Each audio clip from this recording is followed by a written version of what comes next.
Yo, it's Wednesday. I was gonna say Friday. Strong start to the show. With between this and then before the show started, Dom had the wrong graphic thing up. It was something about we were Sam Adonis. Neither one of us are Sam Adonis. Neither one of us are his brother Corey Graves. And Dom is in full Mario Brothers attire here. Hey, it's me. Yes. So welcome to Rumor and Innuendo. Yeah. Happy hey guys. Wednesday, where we will be talking all things the Dynamite. And it's the blood and guts. My goodness gracious. Quite a lineup. Not a whole lot of matches really announced, but should be a very interesting show, considering all the news that's been going around with AEW and their principal talks with Warner Brothers Discovery and what have you. Plus, Death Before Dishonor is coming up this weekend as well. There's a media call for that with Tony Khan, which I will be on tomorrow at like 2:30, I think it is. So be on the lookout for that. If you guys have your first question be, what show? What is this? What's ROH, Tony?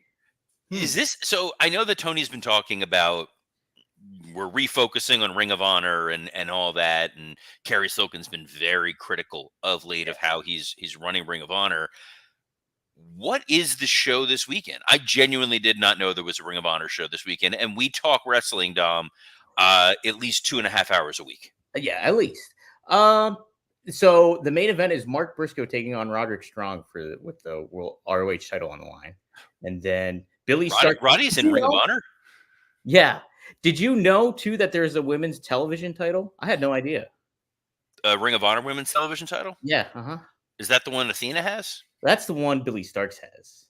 Athena is still the ROH women's champion. So there's two women's titles in ROH that, I mean, Athena's been on a hell of a run with that title, but we haven't seen her. I haven't seen her ever. I've never watched. Great way to have a run. Right. But no, so now literally we don't even get a chance to touch on NXT, and we're talking Ring of Honor, but there's a Ring of Honor media call tomorrow where I guess you get to ask him, what is Ring of Honor? Yes. Something. I have a couple in mind. When is the pay-per-view?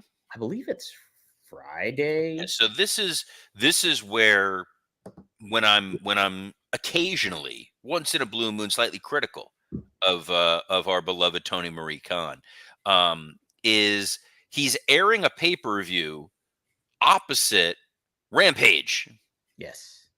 You're airing a pay-per-view opposite your own television show. Let me just make sure, just so we don't. No, he's not. So he's done it before. Yes. Whether that's the case this go round is a different story. But the last Ring of Honor pay-per-view literally aired opposite Rampage. Yes. Which is absolutely bad. So can your question just be like, why? Why are you airing this against Rampage? You realize you own both companies. And so, yeah, Robert, you're right too. It is Friday. It is Friday. Yep. So they're going up against it. But like you're asking people to pay whatever it costs for the Ring of Honor streaming service to watch this pay-per-view, right? Yeah, correct. Or is this a separate cost? This is, I think it's on Honor Club, so I think you're okay. So if you subscribe to the Honor Club and you're paying to watch Ring of Honor programming, and you get this pay-per-view as part of it, instead of watching Rampage, which is a television show that Tony Khan, I guess, cares about because we're trying to renew this relationship with Warner Discovery and prove, look at all these ratings we get. This is where I'm just genuinely confused. There's several things I'm upset about when it comes to this ROH thing. No, upset. You don't get upset, Dom. You're usually a very relaxed, laid back kind of guy, and I'm excited. I try to be even killed. But there's several things that make me upset about this. Is like ROH, such a cool brand, such a brand that really reestablished a new era in pro wrestling when you think about it, and a history of names, everything like that. Tony buys the rights to them, has the whole library, has a lot of their stars on his program, and then eventually signed a bunch of them, could be making the most of this brand, making this a separate brand. We speak of Rampage, you could put ROH on Friday nights instead of Rampage, and there you have a completely different brand that separates and delineates it from your AEW Dynamite program. But so not only do you have that, but it has become a black hole for a lot of the wrestlers that you have on your roster. Where hey, we're talking about a Billy Starks, we're talking about a Theta. We haven't seen them in well over a year. If you haven't watched ROH, the only guy that's been coming out of it here has been Mark Briscoe, and rightfully so because we're getting to see a great babyface on mainstream programming.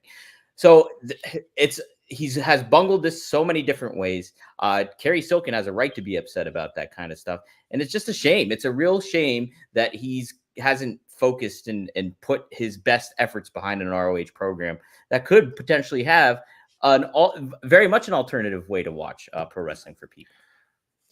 I think, Ring of Honor is absolutely an established name. What I thought he was going to do when he bought Ring of Honor, I thought it was twofold. Number one, I think the idea there's a screwdriver here for some reason. I'm just going to use this That's okay. as a talking prop. I have a huge roll of toilet paper I can show you. I don't need to know any of that. But yes, I have a screwdriver here. I was fixing something for, I forgot it's still out. Anyway, the point of the fact of the matter is, when he first bought Ring of Honor, I assumed that this idea was to bolster his tape library for when they ultimately do negotiate with a Warner Discovery to put everything streaming. You're going to say you're going to get everything AEW soup to nuts from 2019 to 2024, but also you're going to get this Ring of Honor library. And with that library, you're able to advertise a lot of heavy hitter names that are on there that aren't on current AEW programming. So you can tell people, hey, you're going to get a chance to see CM Punk. You're going to get a chance to see Seth Rollins. You're going to see Kevin Owens and Sami Zayn. Back when they first developed, for people who may not have been around to take that journey. So you're able to profit off of what essentially WWE is doing now, while also getting a chance to see some of those really incredible matches that exist in Ring of Honor that you only got a chance to watch if you sent away for DVDs. Kids, you can ask your parents what a DVD is. And then because you had Ring of Honor as a company, they already had rings, they already had trucks, they already had routes, they already had buildings that they were operating and their own roster. So you could have continued to run Ring of Honor house shows, Ring of Honor TV, use it as a training ground essentially, because they don't have that anymore. They got rid of Dark and Dark Elevation. So you could have been using ROH to build future stars, utilize new stars, make it. Dre Owens took the words right out of my mouth, said almost like NXT in the beginning. Yes, Right. that should have been what Ring of Honor was. Instead, it's become this thing where they have Honor Club. They don't really promote it. I don't really know anything about the specifics for it. And you're running pay-per-views that you're expecting people to pony up money for this subscription service to watch this. And they just sort of exist in a vacuum. They may be great, they may be terrible. We don't really ever hear about them. Mm-hmm. Yeah, there's when you're just perusing through social media and you see like a match graphic, you're like, "Oh, that looks cool." Well, it's on Honor Club. I probably won't watch it. It's just That is kind of unfortunate, and yeah. it's a shame. But what is happening is the Dynamite. The Dynamite is tonight, guys. It's a big one. Blood and Guts main event. Obviously, will be. We have the Acclaim teaming up with Darby Allin, with Mark Briscoe, and with Swerve Strickland to go up against the Elite in Okada, in the Young Bucks, in Jungle Boy, and in who's the other one? Hangman Adam Page. Thank you, Hangman Adam Page. So we got kind of thrown together, a little bit thrown together here. But why are you excited for this, Robert? Well, so when they first announced the Blood and Guts match, they announced the match before they announced anything. Mm-hmm. And it was clear that this was trying to continue to lay the foundation of, we're going to do everything we can to pull in huge ratings to justify to Warner Discovery we take our TV seriously. Right. This is a big match that's usually used as the culmination of massive feuds. You don't just kind of throw it out there. WWE was always guilty of this for a while, where they gave away TLC matches for free on TV. They've done Hell in a Cell matches, Iron Man matches, things like that over the years to try to Inferno matches. Yes. On to spike ratings, and it's only fair to be critical of both when those sorts of things happen. With this, they did back themselves into a fairly solid, well-told, well-built match. There's interpersonal issues. You have the Acclaim feuding with the Young Bucks. You just saw Okada last week take on Swerve. Obviously, Swerve and Hangman have a lot of history together. Darby and Jack Perry. There is a rivalry and a history there. Mark Briscoe will fight anyone. Yep. The Blood and Guts matches have been hit and miss. I think it's fair to say. Some of them have great moments, and some of them have that moment of Jericho with the hanging off the edge of the cage, falling into the foam ball pit.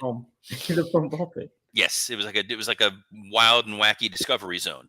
But this will be great. The people that are in it are obviously world-class talents. This is going to be a hell of a match.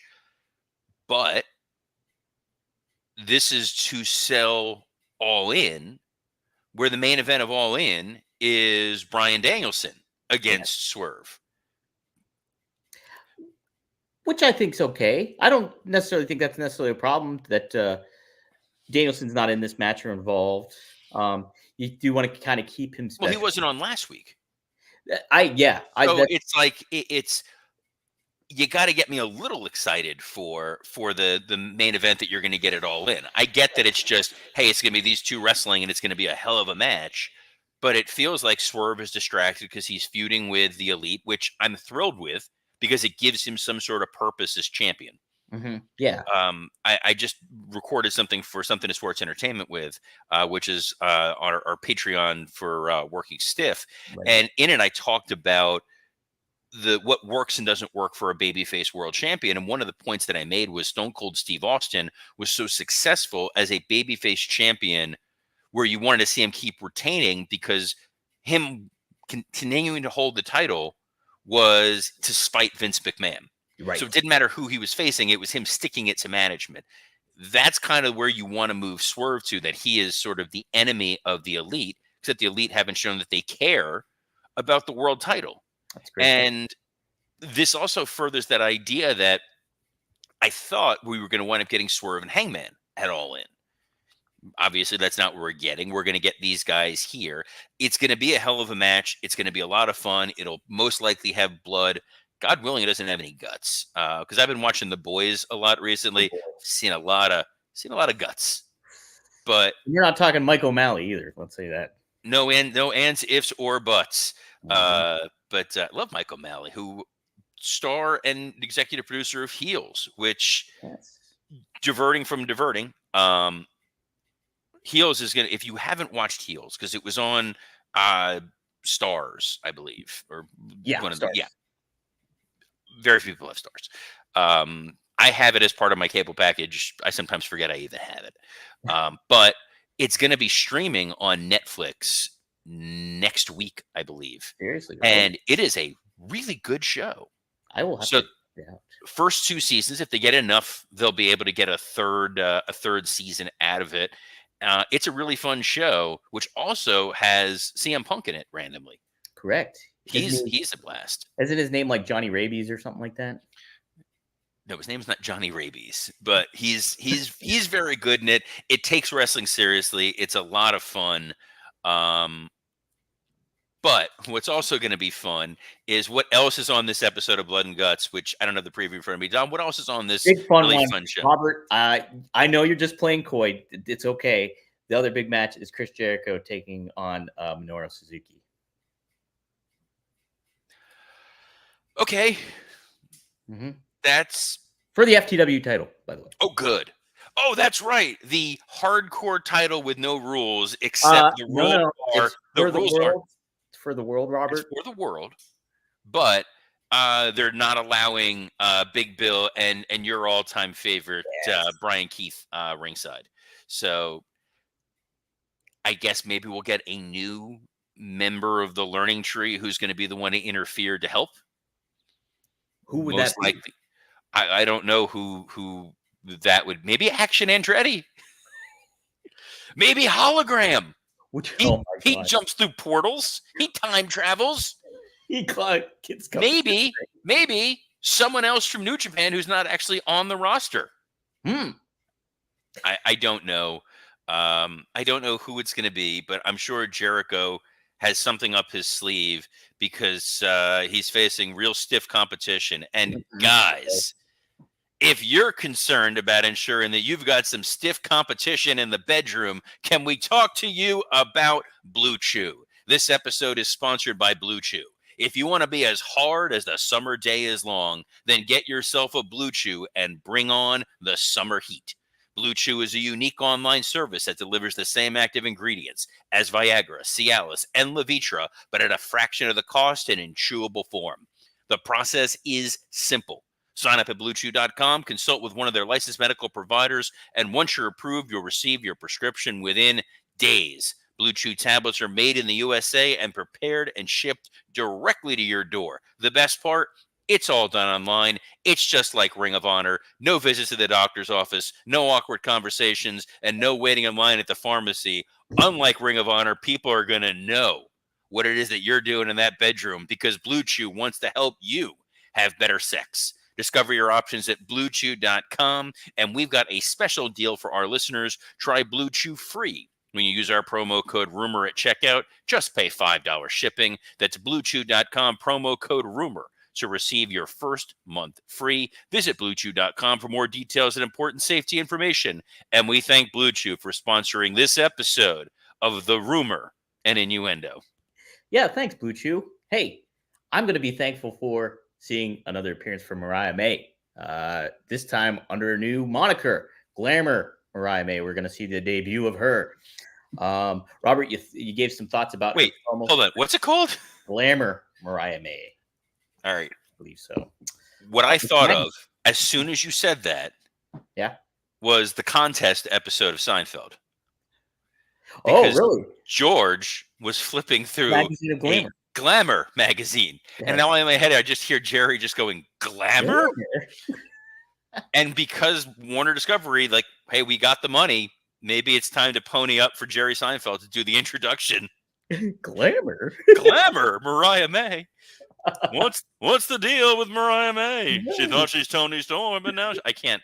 Because that turned into Robin Leach so quickly. It did a little bit. It was Jerry Seinfeld, and then it was Lifestyles of the Rich and Famous. This is on Dynamite, correct? Yeah, Jerry Seinfeld and Robin Leach, they both are. Good. And so is Mariah May. Okay, so now she's going to be Glamour Mariah May. Oh, I just opened our show on my phone. Yes. That's fantastic. Echo. Yes, all of a sudden I started hearing myself. That's wonderful. But yes, she will have some champagne wishes and caviar dreams as she moves forward towards her big match with Tony Storm at All In. Hey, we're promoting a match at All In. Yeah, that's wild, crazy, novel enough to work. It's crazy to think it's only just like a little over a month away. Like that's kind of wild. It is definitely approaching, but it's one of those shows that they just kind of know it's the spectacle of it. Right. You want to see a full Wembley Stadium. You want to see, it packed to the, I was going to say rafters. There's no ceiling there. So just, packed all the way up to the sky. It's a fun environment. It's an international show. So it's going to be a hot crowd. They've kind of built it as their WrestleMania. And if there's one thing we learned from last year's All In, really memorable stuff happens occasionally in front of the camera. That's right. Is this a segue into something that I'm not thinking about? No. Well, actually it can be.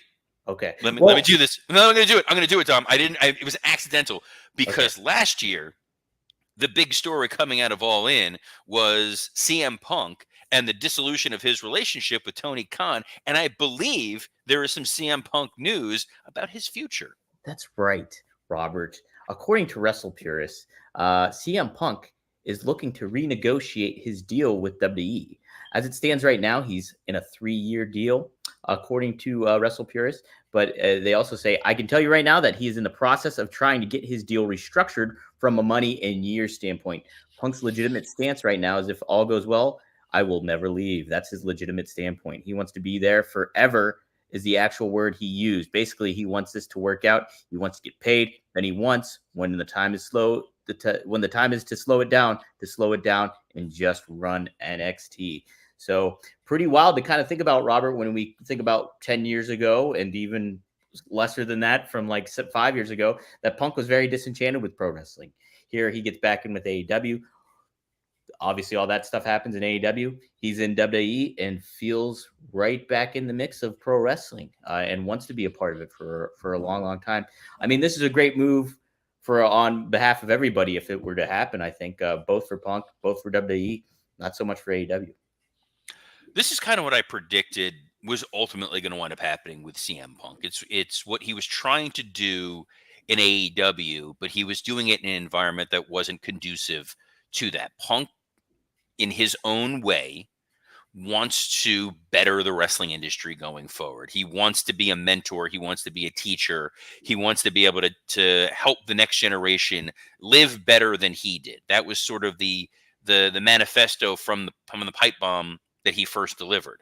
He said, here are the gripes of all the things that I don't like what's happening. It was the Festivus airing of grievances. And a lot of what he complained about ultimately got changed in the business. So when he came back to WWE and started going down to NXT, it was an opportunity within a system of people who want to learn, want to listen, want to get the best knowledge from experienced talent. And he can go in there and say, like, all right, kids, pull up a chair under my learning tree, and I'm going to take you through how to work in the ring, how to deliver a promo, how to craft a storyline, how to project an image of who you are. And a lot of wrestlers should really be focused on how can I maintain longevity in the organization and help in NXT. Shawn Michaels has done wonders there. Years ago, he opened a wrestling school. He was really kind of phoning it in, and he's admitted as much that was the case. It did still churn out Brian Kendrick and Bryan Danielson, so it did pretty okay. But Punk is now kind of eating Danielson's lunch. I always assumed that Bryan Danielson someday was going to be the guy running NXT, and in a weird Brett and Shawn Freaky Friday situation where you would think Bret Hart would be the guy running NXT to then give it to Danielson, it's Shawn Michaels who's going to give it to CM Punk. Yeah, that is pretty weird. That is pretty weird. Yeah, I think it's a good move for both. If that is what indeed happens, Punk has certainly shown his passion for it, and the legends of the business, from Terry Funk to Steve Keirn to you name it. There's a lot of names that he could incorporate and help people out. So, yeah. Speaking of Bryan Steve Keirn, by the way. Yeah, I hear his book's great. I hear his book is great. So if you guys get a chance, scoop that one up. Anywho, speaking of Bryan Danielson, Tony Khan hopes that Bryan Danielson will be around forever. Thank you for the Sandlot. I was gonna, if you didn't say it, I was gonna say it. So I'm glad that you beat me to having to lean in forever. So on Rich Eisen, Tony Khan said, absolutely, 100%. I hope Bryan will stay here for the rest of his life. And I know he's planning to stay with us for a long time going forward as part of the company. Hopefully, I would want Bryan to stay with us as long as humanly possible. Wow. So, a little ominous. A little ominous there. So I think he's hoping that Danielson stays. Danielson is a different kind of cat, so I could kind of envision that mostly happening. But I mean, we've talked about this before. We could both, me and you both, could envision Danielson going back to WWE in some capacity, whether it's just for a Hall of Fame induction or whatever it may be. And maybe Tony Khan can maneuver around that a little bit if he really wants to. But what do you think of that? Do you think we will see Danielson back in WWE, or will we see him in AEW forever? I think, given what we just talked about in the landscape of this, if Tony really wants Bryan to be there forever, he needs to invest now, he being Tony Khan, in a performance center. Yeah. Whether it's taking over the Nightmare Factory, where Codano is a part owner and QT Marshall in their training, or build a world-class facility in Jacksonville at Daly's place, in that plaza. There's still open space there. Build something, construct something, get Danielson in there, use some of the coaches that you have. Take advantage of the fact that you currently have Dean Malenko. You currently have Jerry Lynn. You currently have Colt Cabana. You have guys, and yes, Colt Cabana is very good at being able to teach folks how to deliver promos and perform in the ring. Before your eyes go like, wow, what? Like, you have the guys right now who are backstage, under contract, could have used Mark Henry for recruiting, but that's beside the point. Who can be there helping to teach these guys? You have QT Marshall, the all-time great. A number one. Fun fact: a friend of the show in Sports Illustrated's own Justin Barrasso just texted me about a half hour ago to let me know that the QT Marshall Major Bendy is running low. Better get it, Robert. It's limited to 100 pieces, and he's like, "There's still time, Robert, for you to get your QT Marshall Bendy." Guys, if you want to get a QT Marshall Bendy too and paint it like Robert, please do so we can see it on the air. Let's not do that. I want to see that. You've gone mad with power, Tom. But yeah, no, I think if Tony wants to keep Brian there, that's his path forward. Give him a lifetime job, because Brian, he'll do creative. He likes the creative. Yeah. I don't think he wants to be an agent. Nope. I think he wants to be able to, when he can't wrestle, teach. And imagine him teaching somebody, like, holy smokes. So you never know. Yeah, that's true. I look at, like, one of the best of all time was not a great agent for us, which was Ricky Steamboat. Okay, yeah. Steamboat, who's, I think, the world of Ricky Steamboat. I think he's a tremendous person. Every time I've ever dealt with him, he's amazing. But he couldn't just, like, it's like, well, just go in and do what I do. Yeah. That's pretty tough to do. You're the best, Ricky. Right. It's kind of tough. And yet the funny thing is, some of the most successful agents right now in WWE are TNA guys, because they were kind of left to their own devices in TNA, had to put together your matches, had to improve your time in the ring, and they got so much better at having to communicate with one another. So when you have an Abyss, who, very funny guy, by the way, just super, like, just a sweetheart of an individual. You have, Abyss, you have Daivari, you have Petey Williams, you have Robert Roode, you have guys that were used to being left to your own devices in TNA and now can vocalize that, versus folks who are former world champions. You put into that role, we had Ted DiBiase, we had Ricky Steamboat. They were not the greatest agents, but they sure as hell were great in the ring. I think Brian, coming from the indies, can absolutely, transport his wisdom to those folks. Other people who transport their wisdom on a weekly basis include Rob Van Dam, include Magnum TA, yes, include Greg Gagne. Yeah. And they all have one thing in common. They have the best producer in the history of wrestling podcasts. And that's Mr. Dominic D'Angelo. Hey, thanks, Robert. Yeah. One of a Kind with RVD drops every Monday at 4:20 p.m. Eastern Standard Time. Cover some good ground on this week's episode. Be sure to check that out. Go to rvdtv.com. As far as Straight Talk with the Boss, Greg Gagne, Magnum TA, we're going to do a special episode. I'm going to get it together. We got the footage. Greg Gagne, my brother Marcus, interviews Barbara Goodish, Bruiser Brody's wife, during the Waterloo Hall of Fame induction. So that's going to be part of the episode. And on top of that, too, there's another interview that they do as well that's with Tito Santana, who was also in attendance for that. So that'll be the special episode dropping this week. And then be sure to tune in live tomorrow at, I believe, 4 p.m. Eastern Standard Time, 4horsemanetwork.com. You can join Magnum and Greg live and get Greg's reaction about his Hall of Fame experience. So be sure to tune into that. And hey, if you're in Pittsburgh, come see my play, Sherlock Holmes Final Adventure. Hit me in the DMs if you're in the Pittsburgh area. King of Bohemia, my final set of performances going on.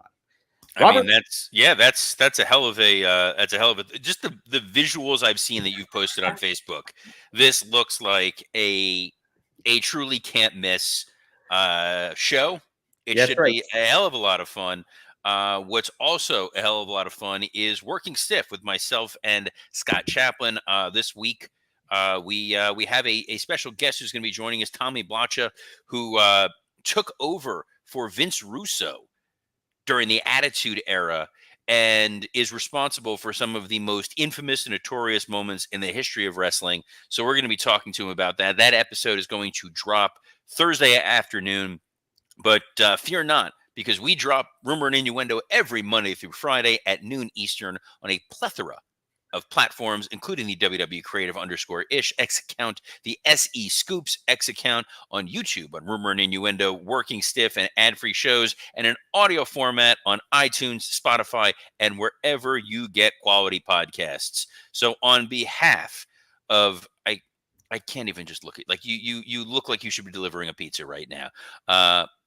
On behalf of the Little Nero's pizza delivery guy, Dominic D'Angelo, I'm Robert Karpolis. Best of luck in your future endeavors. Let's go to the leaderboard, Mo.